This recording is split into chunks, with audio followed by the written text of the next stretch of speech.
Hey everybody, happy Saturday. We're going to be starting on our journey today of fermenting our chicken feed.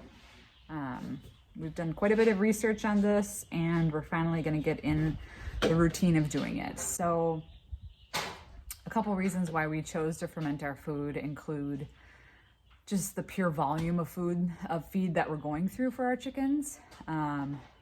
With our layers, we have about 20 birds that are almost 2, and then another 20 or more of layer birds that or chicks rather, or pullets that aren't laying yet. The amount of feed is quite a bit. So fermenting their feed will help slow the amount that they consume, or they'll consume less of it rather. And then the other reason we're wanting to ferment the feed is just purely the health benefits of it. So number one, it will provide probiotics for them. And then number 2, it will also increase the bioavailability of the grain itself. So when adding liquid to grain and getting the process of breaking down the outside coating of the grain,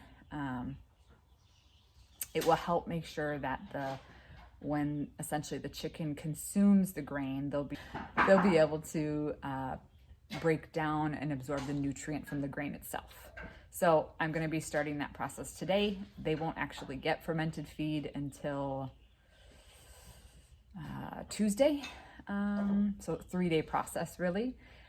Sometimes you can make it go quicker based on the weather that you have. So a warmer climate will ferment things quicker, essentially, very similar to sourdough and how it rises. And in Minnesota here today, it's 80, so it's a good fermenting day. But tomorrow will be cooler, and I'm sure the next several days will be cooler. So we'll start this today.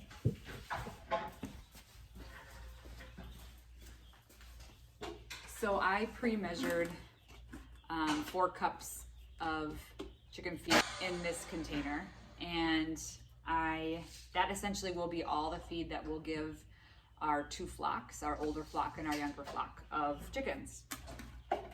So that's in this bucket here.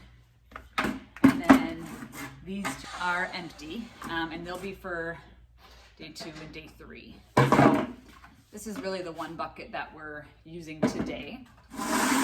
And we're gonna choose to use a starter culture for our fermented feed. We make cultured buttermilk, and I have quite a bit of it right now. So we're going to use this as a culture to start the bacterial growth in here, and that will help speed up the fermentation process. So essentially this just gets poured directly on the feed. And then on top of that, we're going to make sure that all this feed is submerged in water.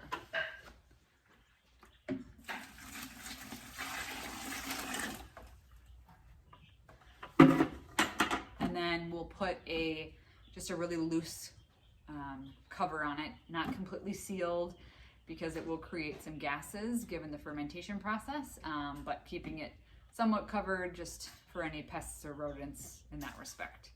So we'll keep you updated on the process day to day on how we do this, and hopefully we like it.